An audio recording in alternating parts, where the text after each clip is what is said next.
Hi everyone. तो अब हम स्टार्ट कर रहे हैं टैक्सेशन ऑफ पेंशन। मतलब एम्प्लॉयर से जो एम्प्लॉय को पेंशन मिली है उसका टैक्स ट्रीटमेंट कैसे होगा, अब हम वो देखने जा रहे हैं। तो चलिए स्टार्ट करते हैं एक और topic, that is taxation of pension. जैसे आपको पता लग चुका होगा, छोटे छोटे टॉपिक हमको पढ़ने हैं, क्योंकि जब आप कहीं पर काम करते हो, आप किसी कंपनी के एम्प्लॉय हो, तो आपको ढेर सारा पैसा अलग अलग नाम से मिलता है। उसकी टैक्सेबिलिटी कैसी होती है वो हम income under the head salary में पढ़ रहे हैं। तो अब हम आ चुके हैं टैक्सेशन ऑफ पेंशन पे। तो आइए स्टार्ट करते हैं।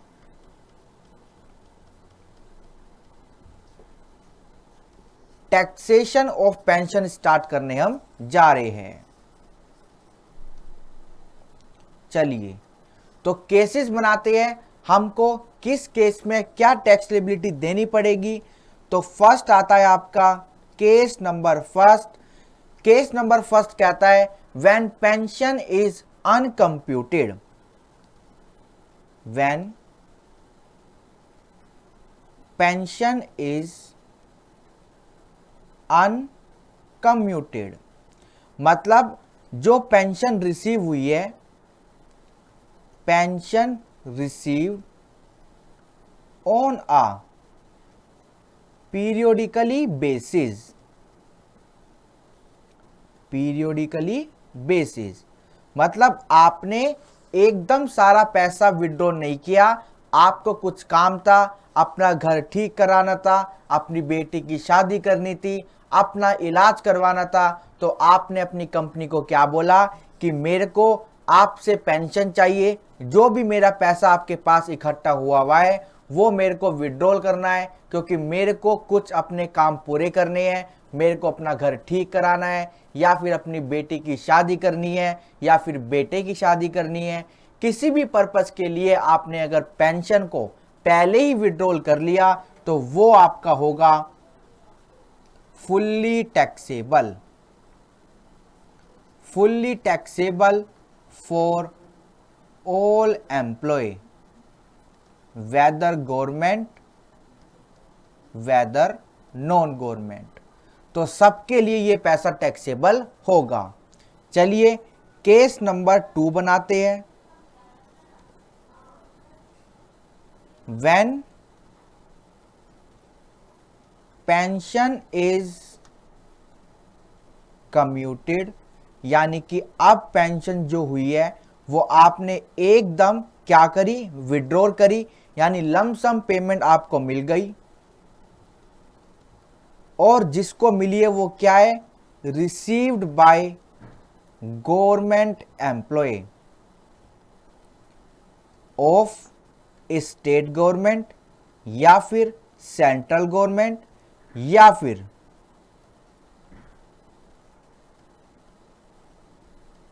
फिर लोकल अथॉरिटी के एम्प्लॉय, या फिर जो हमारी स्टैट्यूटरी कॉरपोरेशन होती है उनके employ,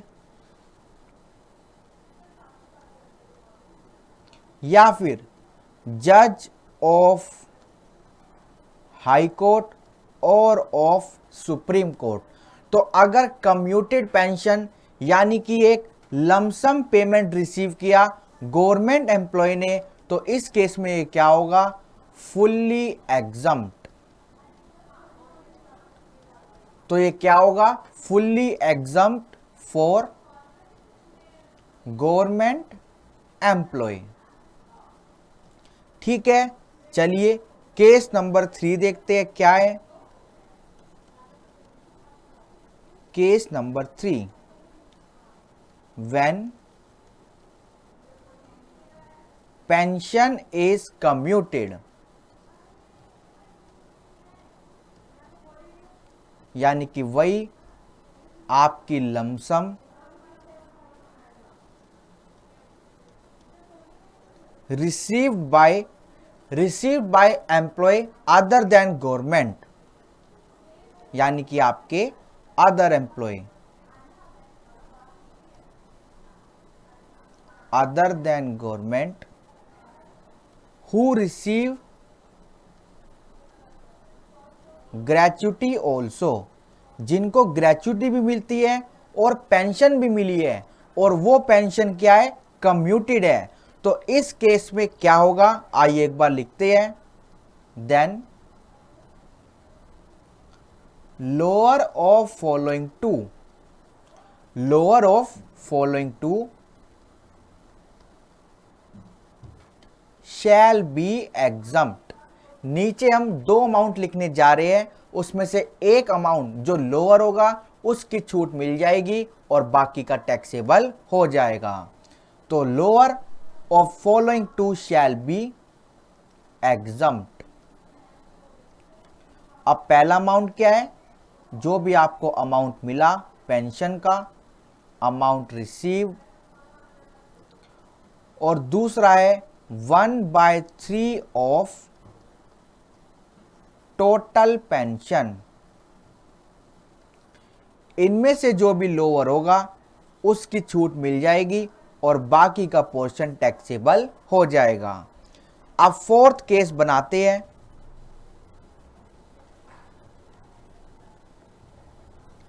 case number 4, when pension is commuted, when pension is commuted यानी कि lump sum, lump sum and received by other employee यानी कि other than government, who not receive gratuity, who not receives gratuity, जिनको gratuity नहीं मिलती, जिनको सिर्फ पेंशन मिलती है, उनके लिए क्या होगा, आइए लिखते हैं।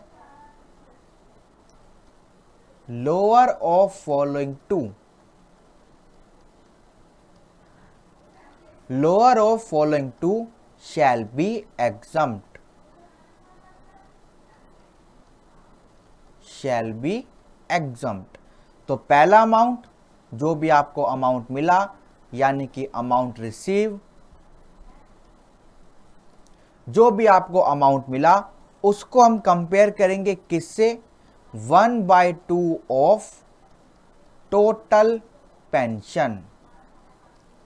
और टोटल पेंशन मतलब अनकम्यूटेड भी और आपकी कम्यूटेड भी, ऐसे ही ऊपर अनकम्यूटेड भी और आपकी कम्यूटेड भी।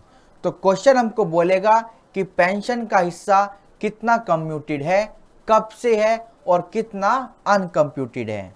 तो हम देख रहे थे टैक्सेशन ऑफ पेंशन। हमने पहला केस क्या देखा, मेरे साथ साथ लिखते भी रहना, समझते भी रहना। पहला केस देखा, अगर पेंशन अनकम्यूटेड है तो ये सबके लिए टैक्सेबल है, fully taxable for all employ. दूसरा केस हमने क्या देखा, अगर पेंशन कम्यूटेड है और रिसीव किया है गवर्नमेंट एम्प्लॉय ने, यानी कि केंद्र सरकार के, राज्य सरकार के, लोकल अथॉरिटी के या स्टैट्यूटरी कॉरपोरेशन के, या फिर जज ऑफ हाई कोर्ट और सुप्रीम कोर्ट के, तो ये क्या है, फुल्ली एग्जम्प्ट है फॉर गवर्नमेंट एम्प्लॉय। तीसरा केस हमने देखा, अगर पेंशन कम्यूटेड है और रिसीव किसने करी, अदर एम्प्लॉय ने, यानी अदर देन गवर्नमेंट एम्प्लॉय ने, और इनको ग्रेचुटी भी मिलती है तो हम इनको छूट कम देंगे। तो इसलिए हमने 1 को 3 से डिवाइड किया, यानी lower of the following two shall be exempt, amount receive, और इसको हमने कंपेयर किया 1/3 ऑफ टोटल पेंशन। क्वेश्चन में आपको टोटल पेंशन देखनी है, टोटल पेंशन का 1/3 निकालना और जो भी लोअर होगी उसकी छूट मिल जाएगी। फिर केस 4 हमने देखा, व्हेन पेंशन इज कम्यूटेड यानी lump sum and received by other employee, जिनको ग्रेचुटी नहीं मिलती तो इनको हम छूट ज़्यादा देंगे, इसलिए 1 को हमने 2 से डिवाइड किया। Lower of the following shall be exempt, तो अमाउंट रिसीव और 1/2 ऑफ टोटल पेंशन, इनमें से जो भी लोअर होगा उसकी छूट मिल जाएगी और जो एक्सेस पोर्शन होगा वो टैक्सेबल हो जाएगा। तो 4 केस हमने लिख लिए, किसके? टैक्सेशन ऑफ पेंशन के। आइए एक बार रीड करते हैं और उसके बाद एक क्वेश्चन भी करते हैं। Taxation of pension, section 17 subsection 1 clause 2। Pension means a periodical payment receive by an employee after his retirement. जब एक एम्प्लॉय रिटायर हो जाता है उसके बाद जो पैसा मिलता है उसको हम पेंशन कहते हैं। On certain occasion employer allows to withdraw a lump sum amount as the present value of periodical pension. कुछ ऐसे ओकेजन होते हैं जिसमें आपके कंपनी यानी एम्प्लॉयर आपको इजाजत देते हैं कि आप अपने पेंशन को विड्रॉल कर सकते हो, present value of periodical pension को आप विड्रॉल कर सकते हो। When pension is received periodically by employee it is known as uncommuted pension. तो पीरियोडिकली पेंशन को हम क्या बोलते हैं? Uncommuted pension. On the other hand pension receive in lump sum is known as commuted pension. Such lump sum amount is determined considering factor like the age and health of the recipient, rate of interest etc. तो जो ये lump sum payment pension का मिलता है इसको हम commuted pension बोलते हैं। हमने टैक्सेबिलिटी देखी कि अनकम्यूटेड पेंशन सबके लिए फुल्ली टैक्सेबल होता है। कम्यूटेड पेंशन अगर गवर्नमेंट एम्प्लॉय को मिले तो ये फुल्ली एग्जम्प्ट होता है। कम्यूटेड पेंशन ऐसे एम्प्लॉय को मिले जो गवर्नमेंट का एम्प्लॉय नहीं है और उसको क्या मिलती है? उसको अलग से ग्रेच्युटी भी मिलती है। तो हमने देखा 1/3 ऑफ टोटल पेंशन एग्जम्प्ट होता है, यानी हम लोअर निकालेंगे और अप टू 1/3 की छूट आपको मिलेगी। कम्यूटेड पेंशन है और अदर देन गवर्नमेंट एम्प्लॉय को मिलता है जिनको ग्रेच्युटी नहीं मिलती, तो हमने देखा 1/2 की छूट हम देंगे, यानी up to 1/2 of total pension क्या होगा? एग्जम्प्ट होगा। ऊपर टैक्स पॉइंट एक लिखा है, it is immaterial whether the employ is covered by the payment of gratuity act और नॉट। हमें कोई भी मतलब नहीं है कि जो एम्प्लॉय है वो ग्रेच्युटी एक्ट में कवर है या नहीं। पेंशन निकालते वक्त आपको ये सब नहीं देखना, ठीक है? नोट पर याद रहे, जब हम ग्रेच्युटी की कंप्यूटेशन करते हैं तो उसमें आपको देखना पड़ता है whether the employ is covered under gratuity act और नोट। अब नोट क्या कहता है?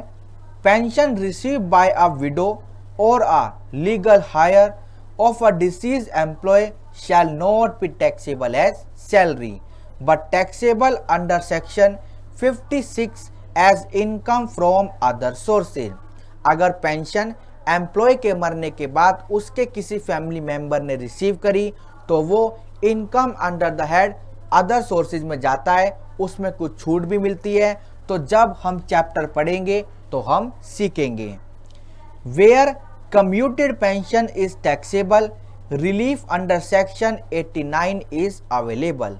जब कम्यूटेड पेंशन टैक्सेबल होगी तो आपको रिलीफ भी दी जाएगी अंडर सेक्शन 89।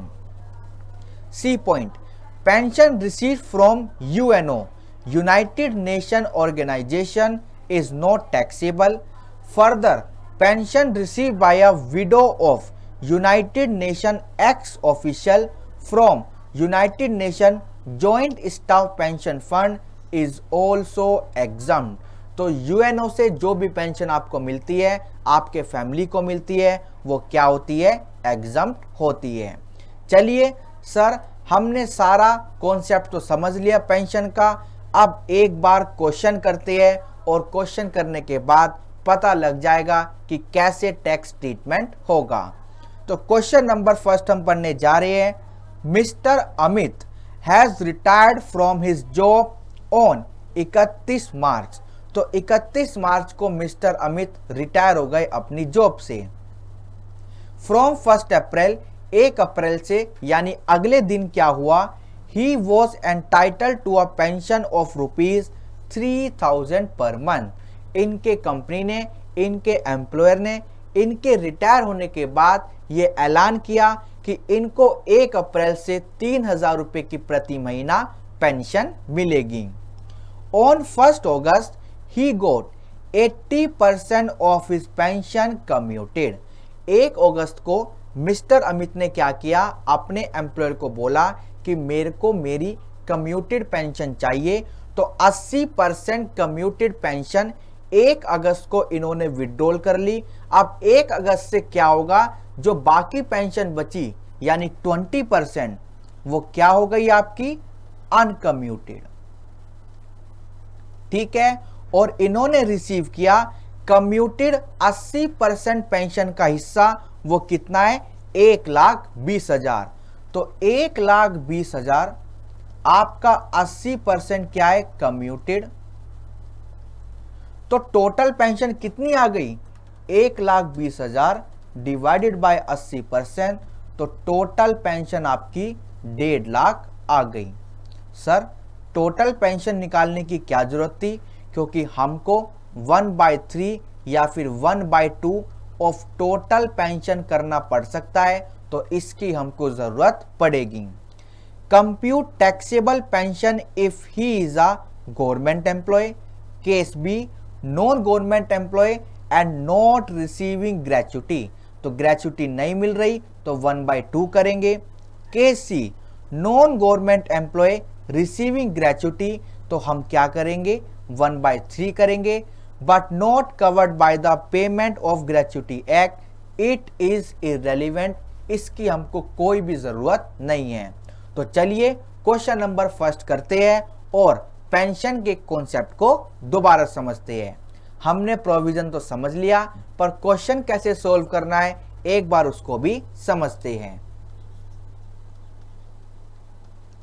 ऊपर लिखा हमने पेंशन और क्वेश्चन नंबर है हमारा फर्स्ट, और हम निकालने जा रहे हैं computation of exempted pension and taxable pension किसके लिए, for mister Amit. Mister Amit के लिए हम ये निकालने जा रहे हैं। तो हम तो अपने केस बनाने जा रहे हैं केस ए, मतलब कि केस ए क्या कहता है, अगर आपकी पेंशन क्या है, when pension received is uncommuted। तो इस केस में क्या होगा, ये टैक्सेबल होगा सबके लिए, टैक्सेबल फॉर ऑल। अब देखते हैं अनकम्यूटेड पेंशन का हिस्सा कितना है।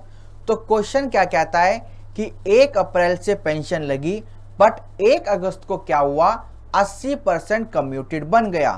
तो हम सबसे पहले निकालेंगे 1 अप्रैल से कब तक का, 1 अगस्त को हुआ है ना, तो हम निकालेंगे आपका जो 1 अगस्त को आपका हिस्सा क्या बन गया, 1 अगस्त को आपका हिस्सा कम्यूटेड बन गया। तो हम 31 जुलाई तक क्या करेंगे, फर्दर हिस्सा निकालेंगे। यानी 1 अप्रैल से 31 जुलाई, तो ये कितने महीने हुए, अप्रैल मई जून जुलाई, तो ये आपके हो गए 4 मंथ। और पेंशन कितनी आपकी फिक्स हुई थी, 3,000 पर मंथ इंटू 4 मंथ। तो 3,000 इंटू 4, ये आपका आ गया 12,000। अभी आपको 31 मार्च तक जाना है, यानी कि अब हम देख रहे हैं 1 अगस्त से 31 मार्च, तो ये कितने महीने हो गए आपके, रिमेनिंग 8 महीने। तो 1 अगस्त से क्या हुआ, 80% हिस्सा कम्यूटेड हो गया। तो अनकम्यूटेड कितना बचा, 3,000 का 20% बचा आपका अनकम्यूटेड फ्रॉम 1 अगस्त। ठीक है, तो आपको पर मंथ अनकम्यूटेड हिस्सा 1 अगस्त से मिल गया और मल्टीप्लाई कर दो आप 8 मंथ से। चलिए करते हैं। 600 इंटू 8 मंथ, ये आपका आ गया ₹4800। अब दोनों को ऐड कर देते हैं तो 16,800 एक अमाउंट आ गया which is taxable for all employ, taxable for all employ. ठीक है, तो अनकम्यूटेड का आपका केस होता है खत्म। आइए केस नंबर 2 पर चलते हैं। केस नंबर 2 हमने अपने प्रोविजन में क्या बनाया था, commuted pension, commuted pension received by government employ. तो इस केस में क्या होगा, इस केस में फुल्ली एग्जम्प्ट होगा। केस नंबर 3 बनाते हैं। Commuted pension received by other employ with gratuity, यानी इनको ग्रेच्युटी भी मिलती है। तो हम अब क्या करेंगे, lower of following two, lower of following two shall be exempt. तो पहला अमाउंट, जितनी भी पेंशन आपको मिली वो कितनी मिली, 1,20,000। और दूसरा अमाउंट आपको निकालना है क्योंकि आपको ग्रेच्युटी भी मिली है, तो 1/3 ऑफ टोटल पेंशन। और टोटल पेंशन कैसी आएगी, टोटल पेंशन कैसी आएगी, कम्यूटेड हिस्सा कितना है, 80%। तो आपने अमाउंट कितना रिसीव किया, 1,20,000। तो आपकी टोटल पेंशन कितनी बन गई, आइए एक बार निकालते हैं। 1,20,000 को 80% से डिवाइड कर देंगे तो आपकी टोटल पेंशन आ जाएगी 1.5 लाख। ठीक है, और 1.5 लाख को 3 से डिवाइड करेंगे तो ये आपका आएगा 50,000। अब इनमें से लोअर कितना है, लोअर है 50,000। देयरफॉर एग्जम्प्टेड अमाउंट आपका आ गया 50,000। और टैक्सेबल कैसे आएगा, 1,20,000 में से आप क्या करो, 50,000 को माइनस कर दो तो आपका टैक्सेबल पोर्शन आ जाएगा विच कम्स ₹70,000। ठीक है, आइए चलते हैं अब केस नंबर 4 पे।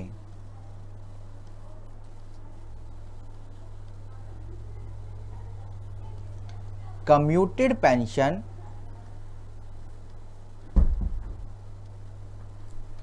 received by other employee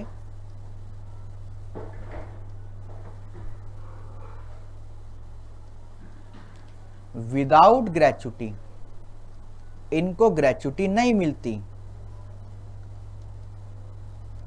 तो क्या होगा, लोअर ऑफ फॉलोइंग टू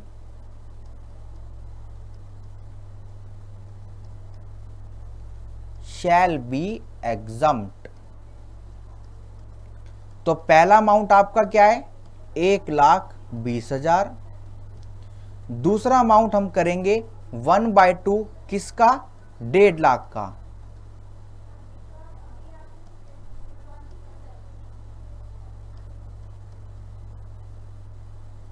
आइए करते हैं, यह है आपका 75,000। तो लोअर आपका कितना है, 75,000। देयरफॉर